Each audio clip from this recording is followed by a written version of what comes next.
competition. So, yeah. So competition affects price. Competition can sometimes lead to a better price war, but that's not always the case.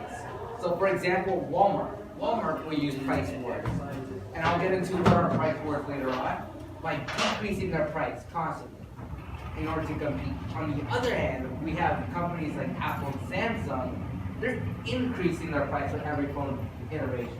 Like, I don't know, it went from like $800 from the iPhone 8 to like $1,000 for the iPhone 10. Why would they increase it if there's more competition coming in, like new phones like HTC or Samsung?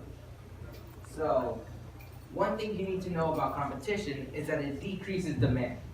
So, because there's more competitors out there, there's an increase in competition, there's less people specifically wanting your product. So, there's less demand for your product. That means that when new competitors enter, not only would the supply shift to the right, meaning that there's more supply in the market, but demand would shift to the left for your product, because there's less, less demand, so it must shift to the left for less. This means that, I don't know if you guys, can you guys see this graph? No. I'll just draw it on the board.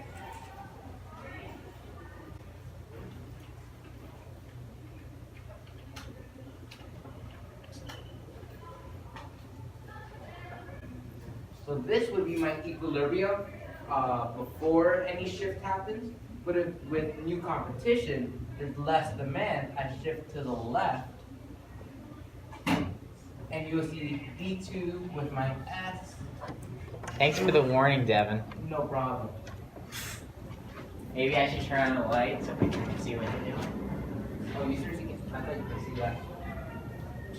We went from the price up here, price 1, where the demand line, the first demand line, hit the second demand line. And then, when it shifted, we went from the second demand line, D2, which occurred after the shift, and the supply line, which became my P2. And you can obviously see that P1 is greater than P2. So price went down.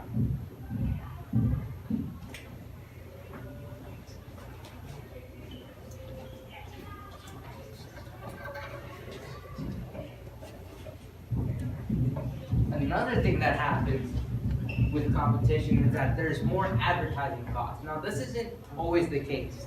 I'll give an example. This is more of an exception, but I'll give the example of Tesla. But with increased competition, that means that you have to spend more on advertising because you need to try to get more of that market share, you know? You gotta compete. So you raise up your advertising. You put more advertising out there, put your name, put your brand out there. Since you're advertising more, that means you have higher costs because advertising isn't free, you know? So in order to compensate for that cost, your price may go up as well.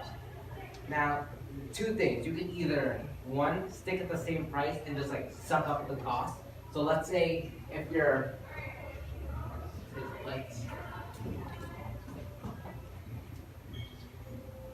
so let's say if my price is $10, normally I would have to pay $6, but with the new advertising costs, that would change to $7. I just added $1 more, hypothetically. So going from 6 to 7, one, I can either, let me just write this, 6 to 7. One, I can either stay at the same price, and my profit will go from $4 to $3, or I can instead raise prices by $1 in order to match and keep that same $4. So if I raise prices to $11, I can now price minus the cost, I can keep it at $4 again. Most of the time, companies would choose the second option because, of course, they don't want to lose too much profits. So they tend to just try to put in the costs, or if they have to raise costs, into their price, such as Beats. Beats is a pretty prime example. Beats don't, how much, do you guys know how much Beats cost? I think it's around 300, right? Like 2 to 3, yeah. Yeah, 300, right? So Beats, it doesn't cost $300 to make those phones. It probably costs like $50 or like $75 at most. But the thing is that because they advertise so much, they have all these famous celebrities wearing the headphones. They have to spend more, and so they, instead of like taking the loss, like not changing the price, not changing it from $10 to $11, they instead raise the prices kind of drastically. And so they compensate for those higher advertising costs by a higher price.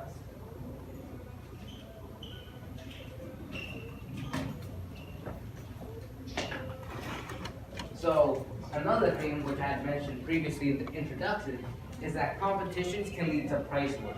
So what exactly are price wars? So price wars is like, Oswald, just imagine me and your competitors. Right now the price is $5. So I try to undercut you by charging $4.95. And then what you do is, because you see I'm $4.95, you go $4.90. And then since you're $4.90, I go to $4.85. It's like undercutting the other person. So if you ever want to, like, let's say if something costs $100 and you want to undercut the market, that's the term, undercut the market, you would charge a price lower than $100. And in price wars, we just keep competing. So it's like outbidding each other. So like, oh, who would sell it for less? And we keep doing that over and over. And Walmart is the biggest example of this. You would see like the everyday low prices. Sometimes they would even lower a price so much that they incur a loss. They would lose money just so they can outbid the other person. And I don't know if you guys know this or not, but who knows about Rockefeller? John D. Rockefeller? Oh, Justin, yeah. He did the exact same thing. Although he was making a loss, he made sure that the other companies could not sell at all, because they cannot sell at a loss like him. And because he was able to like get them off the market, once they were out, he raised prices back up, and that's how he kept his monopoly up for it. So this kind of competition leads to a drastic decrease in profits, depending on how low you drop the price, and sometimes even negative ones, like Walmart or Rockefeller. And the last thing you need to know is that competition affects the brand. And yeah, they put in a wonderful picture of his brand. Thank you, Chris. I didn't put that in there. Mm-hmm. If you check the revision history, it says that when Mr. Devon Lall put that image in there. All right.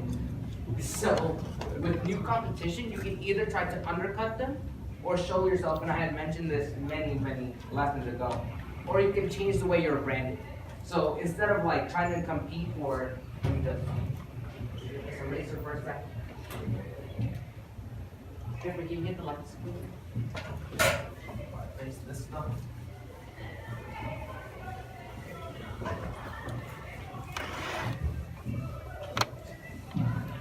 So let's say we have a big button. Well, that's actually a decent circle. So let's say this is the market right now, right?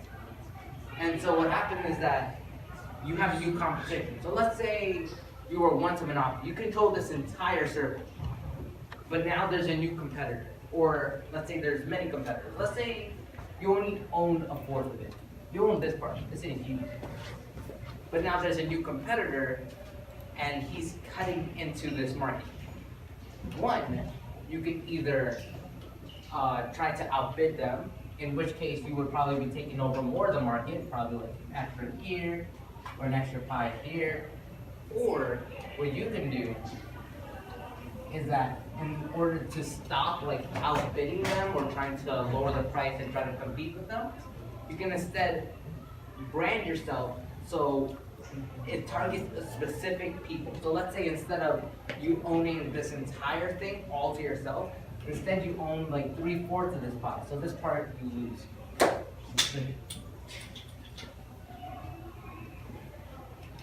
Well, why would you ever do that? Well, you can always raise prices and then maybe own this entire half of this pie. Well, what happens here is that these people are more loyal to you. They don't want to, because you brand it straight towards them, like it's targeted for them, and this is the product that best suits them. Like some people prefer Coca-Cola over Pepsi, like that kind of thing. They prefer one product over the other. That's the kind of customer base you will create here. Unlike if I were to create the pie this big, where I outbid the other competitors, these people aren't completely loyal. As soon as a competitor lowers their price, they'll be gone in an instant. Or even lower than that. Because you didn't change your branding. So what happened is that if you were to brand, you can be like, this part of the pie is specifically for me. For sure, this is for me. Yeah, I can get more from random people, but this part of the pie, specifically for me. Unlike without bidding, it's not too certain if the customers will stay with you. Yeah, and that's the last thing about competition. Is that the end of the lesson? Yeah. All right, good job, Devin. If I don't consider it cheating now.